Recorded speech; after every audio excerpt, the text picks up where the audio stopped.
ఒక చెట్టు, ఒక ఊరి శ్వాస, ఒక తరం ఆరోగ్యానికి ఆధారం. అదే వేప చెట్టు. ఇది ఒక సహజమైన వైద్యశాల. ప్రకృతి మనకు ఇచ్చిన అమూల్యమైన ఔషధం. గాలిని శుభ్రం చేసి వ్యాధులను అడ్డుకునే సహజ కవచం. కానీ ఇప్పుడు అదే వేప చెట్టు తెగుళ్లతో పోరాడుతుంది. నిశ్శబ్దంగా మన కళ్ళ ముందే క్షీణిస్తుంది. ఇప్పుడు ప్రశ్న ఒకటే, మనము చూస్తూ ఉండాలా లేదా కాపాడాలా? ఇదే సంకల్పంతో mission green Bheemili welfare trust ముందుకొచ్చింది. ఇది కేవలం ఒక కార్యక్రమం కాదు, పర్యావరణాన్ని రక్షించే ఉద్యమం. సాంకేతికతను ఆయుధంగా మార్చుకుని డ్రోన్ సహాయంతో ఆకాశం నుంచి రక్షణ కవచంలా వేప చెట్లపై ఔషధాన్ని చల్లి 1 కాదు 2 కాదు 180 చెట్లకు పైగా జీవం పోసింది.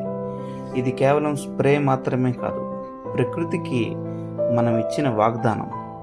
ఇది కేవలం సేవ కాదు, భవిష్యత్తుకు పునాది. మేల్కొందాం, చెట్లను కాపాడదాం, వేపను రక్షిద్దాం. ఎందుకంటే చెట్టు ఉంటేనే జీవితం ఉంటుంది. ఎక్కడ చూసినా వేప ఎండిపోవడం చూసి చాలా బాధపడి వేప చెట్లను కాపాడదాం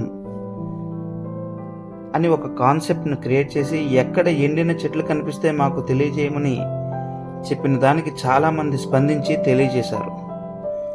సుమారుగా భీమిలి సరౌండింగ్స్, భీమిలి పరిసర ప్రాంతాల్లో మరియు బోయపాలెం వరకు కూడా చాలా ప్రాంతాల్లో 180కి పైగా చెట్లకు డ్రోన్ ద్వారా మందును స్ప్రే చేశాం. అన్నీ మళ్ళీ చిగురించాలని ఆ గ్రామ దేవతలను కోరుకుంటూ మీ Aditya, mission green Bheemili welfare trust, Bheemunipatnam. జై శ్రీరామ్, జై హింద్.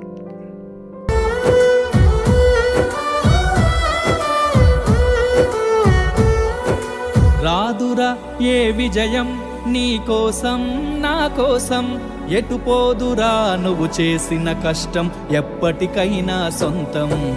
రాదురా ఏ విజయం నీ కోసం నా కోసం, ఎటు పోదురా నువ్వు చేసిన కష్టం ఎప్పటికైనా సొంతం.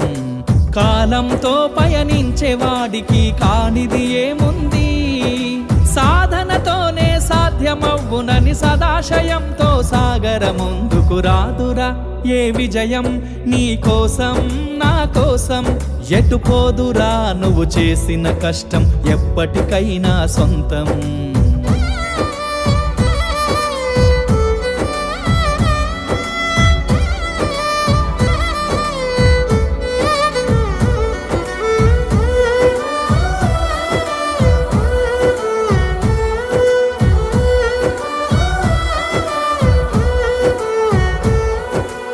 ఆకాశంలో అలలాగా పోయే ఆ పక్షులనే చూడు, అనుకున్న గమ్యమెంతున్న గాని అవి ఆపవు తమ పరుగు. నీ చుట్టూ ఉన్న ప్రతి ఒక్కటి లక్ష్యంతో బతుకుతుంది, అది పట్ట వరకు గురి పెట్టునురా తమ శక్తి పెట్టుబడిని.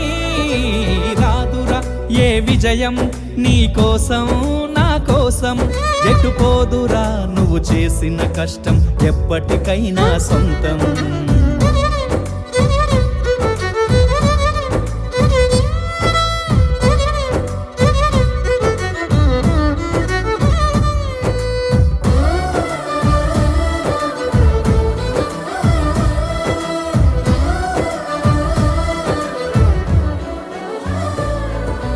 ఎంత చేసినా ఎదగలేదని దిగులు చెందబోకు, ఆ లోపమేడుందో మనసు దీపాన్ని పెట్టి నువ్వు వెతుకు.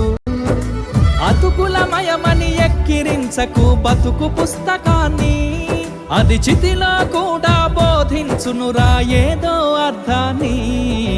రాదురా ఏ విజయం నీ కోసం నా కోసం, ఎటు పోదురా నువ్వు చేసిన కష్టం ఎప్పటికైనా సొంతం.